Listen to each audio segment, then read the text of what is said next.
श्रीगणेशाय नमः। अथ शिवपञ्चाक्षरस्तोत्रम्। नागेन्द्रहाराय त्रिलोचनाय भस्माङ्गरागाय महेश्वराय नित्याय शुद्धाय दिगम्बराय तस्मै नकाराय नमः शिवाय।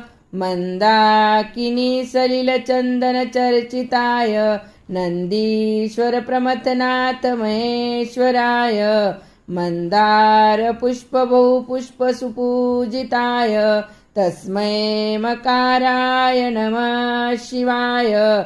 शिवाय गौरीवदनाब्जवृन्द सूर्याय दक्षध्वरनाशकाय श्रीनीलकण्ठाय वृषध्वजाय तस्मै